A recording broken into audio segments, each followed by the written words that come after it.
Hello my friends, welcome to my YouTube channel Raman physics class में आप सबों का बहुत बहुत स्वागत है।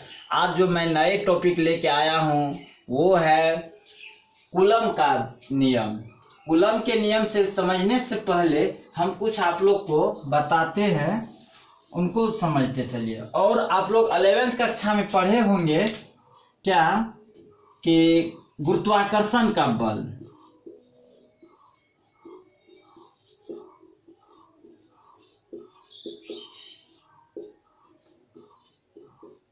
गुरुत्वाकर्षण के बल में पढ़े होंगे आप लोग कि दो अस्थिर द्रव्यमान है m1 और m2, दोनों के बीच का जो दूरी है वो क्या है, r दूरी पर है। नहीं तो इनके मध्य जो बल लग रहा है वो कौन सा बल लग रहा है, m1 और m2 के जो मध्य जो बीच में बल लग रहा है उनका नाम हम F दिए है। F समानुपाती m1 और m2, F समानुपाती क्या दिए है, m1 एवं m2। ये समीकरण पहला हो गया।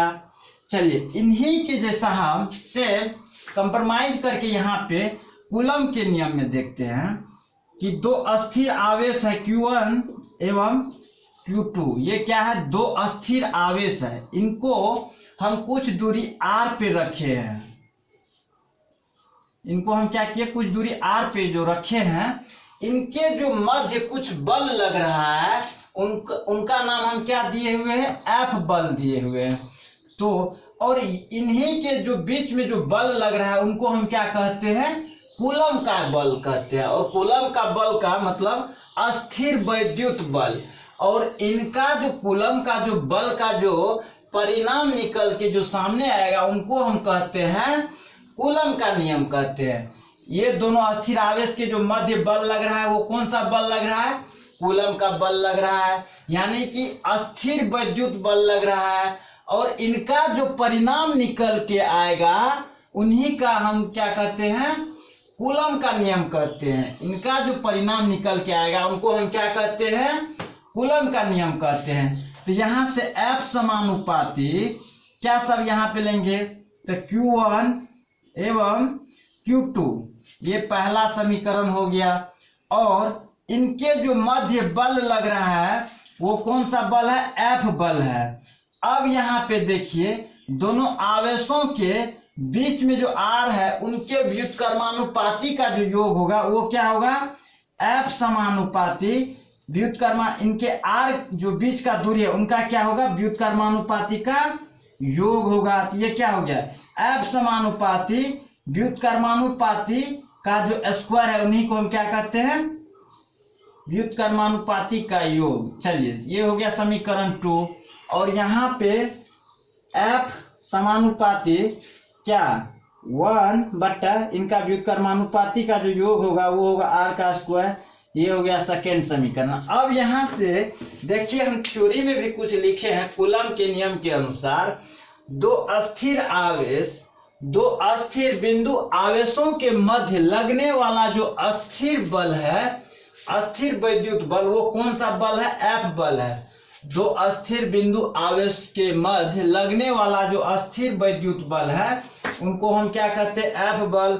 दोनों आवेशों के गुणनफल के समानुपाती तथा उनके बीच के दूरी के वर्ग के व्युत्क्रमानुपाती तथा उनके बीच का जो दूरी है तथा उनके बीच, ये आवेश के बीच का जो दूरी है उनके वर्ग के क्या होगा, उनके वर्ग के तथा उनके बीच के दूरी के वर्ग के व्युत्क्रमानुपाती होता है, मतलब उल्टा होता है। यहाँ वर्ग का मतलब स्क्वायर, वर्ग का मतलब स्क्वायर। चलिए यहां से हम देखते हैं समीकरण 1 एवं समीकरण 2 से।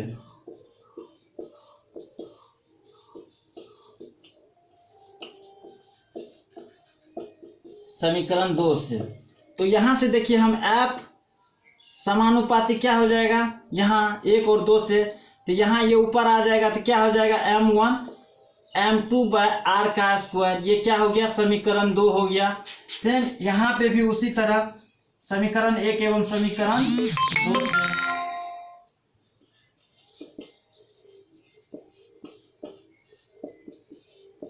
2 से, तो यहाँ क्या हो जाएगा, F समानुपाती Q1 Q2/r का स्क्वायर। ये कौन सा हो गया, फाइनल यहाँ तक आ गया। और यहाँ से यदि हम f को हटा दिए, समानुपाती को जो हटाते हैं इनका नाम क्या है, समानुपाती। यहाँ f इजिकल टू समानुपाती को हटाए तो g, क्योंकि गुरुत्वाकर्षण का ले रहे हैं, g into m1 into m2/r का स्क्वायर। ये g हो गया गुरुत्वाकर्षण का स्थिरांक। g क्या हो गया यहाँ पे, गुरुत्वाकर्षण का स्थिरांक। चलिए इतना समझ में आ गया, तो हम आगे लेके यहाँ पे अब आते हैं कूलम के बल पे।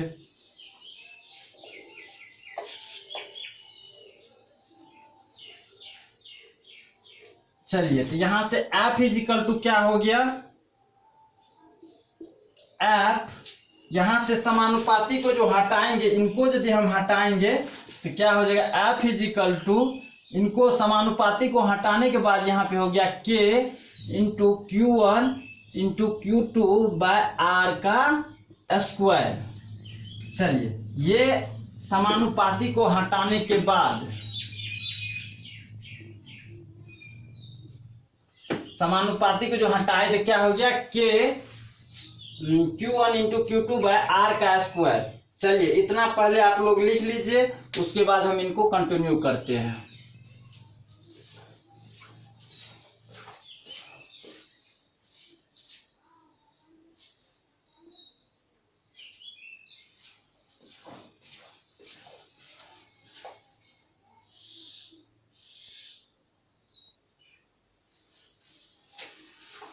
हाँ तो इतना आप लोग को क्लियर हो गया। चलिए एक बार फिर से देख लेते हैं। Q1 और Q2 के जो मध्य कौन सा, कितना दूरी पे है, r दूरी पे हम इनको स्थिर किए हुए हैं। और इनके जो बीच बल लग रहा है वो कौन सा बल लग रहा है, ये F बल लग रहा है। इनका परिभाषा हम कैसे बनाएंगे कि दो अस्थिर आवेशों के मध्य लगने वाला जो अस्थिर वैद्युत बल है वो कौन सा बल है, F बल है। दोनों आवेशों के गुणनफल, ये जो Q1 और Q2, ये Q1 एवं Q2 दो आवेशों के गुणनफल के जो समानुपाती होता है और समानुपाती होता है, तथा उनके बीच का जो ये समानुपाती स्थिरांक जो है, इनके बीच का दूरी के वर्ग का क्या होता है, व्युत्क्रमानुपाती होता है। अब इन्हीं के देखिए, इनको हम सॉल्व भी करते गए और इनके साथ साथ हम थ्योरी को भी हम क्या किए, अपने अंदर बनाते गए। देखिए पहला कैसे बनाएंगे कि, चलिए दो अस्थिर आवेश है जिनके बीच के दूरी के वर्ग के समानुपाती है, और यहाँ पे क्या बनाएंगे, और तथा उनके बीच के वर्ग के व्युत्क्रमानुपाती का ये योग होता है। और उनके बीच का जो बल है वो कौन सा बल है, F बल है। यहाँ से देखिए, दो अस्थिर बिंदु आवेश के मध्य लगने वाला अस्थिर वैद्युत बल कौन सा बल लग रहा है, F बल लग रहा है। दोनों आवेशों के गुणनफल, दोनों आवेशों के जो गुणनफल है उनका क्या है, ये समानुपाती है। और तथा उनके बीच के दूरी का जो यहाँ पे वर्ग का क्या होता है, व्युत्क्रमानुपाती है। अब दोनों को हम एडिंग किए तो क्या हो गया, Q1 एवं Q2/r का स्क्वायर। यहाँ से यदि समानुपाती को हटाएंगे तो क्या हो जाएगा, समानुपाती को यदि हटाएंगे तो ये समानुपाती स्थिरांक हो गया। अब यहाँ से ये किस किस पे डिपेंड करता है उनको एक बार देख लेते हैं। किस किस पे डिपेंड करता है, तो K की निर्भरता पर, और K की निर्भरता में दो चीज पे डिपेंड करता है, मात्रक पद्धति पर और माध्यम पर। तो K की मात्रक पद्धति पर निर्भरता मतलब SI मात्रक, K का जो SI मात्रक होगा, यहाँ से K क्या होगा, K is equal to 1/4 pi epsilon naught. इनका नाम जो है ये क्या है, एप्सिलॉन नॉट है।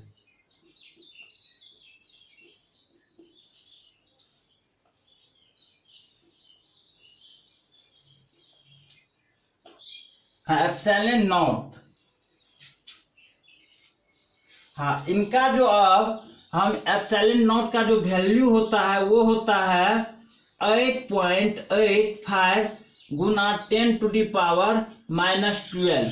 अब यदि यहाँ इनका वैल्यू रखिएगा, यदि यहाँ पे इतना लिख लीजिए, इसका वैल्यू हम क्या करेंगे, यहाँ पे रख देंगे। ये जो के का जो वैल्यू है एप्सिलॉन नॉट का निकल गया, यहाँ पे पाई का वैल्यू रखेंगे और इसका रखेंगे तब मेरा के का वैल्यू आ जाएगा। तब तक इतना देखिए, फिर हम इनको आगे बढ़ाते हैं।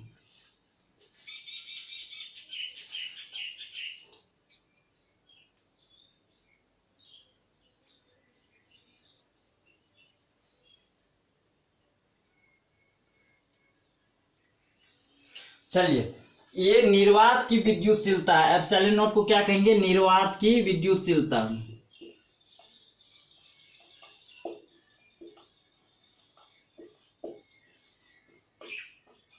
निर्वात की विद्युतशीलता। चलिए, इतना हो गया इस सेट। तो चलिए यहाँ पे ले लेते हैं। हाँ, अब यहां से यदि के का वैल्यू हम निकालेंगे तो के का वैल्यू क्या सब दिए हुए हैं? देखिए 1/4 पाई का वैल्यू आप लोग जान रहे हैं कितना? 22/7। और एप्सिलॉन नॉट का यदि वैल्यू आप लोग से पूछा जाएगा क्या कहिएगा? 8.85 गुना 10⁻⁻12। ये इनका वैल्यू है। इतना को यदि आप सॉल्व कीजिएगा तो के का वैल्यू क्या हो जाएगा?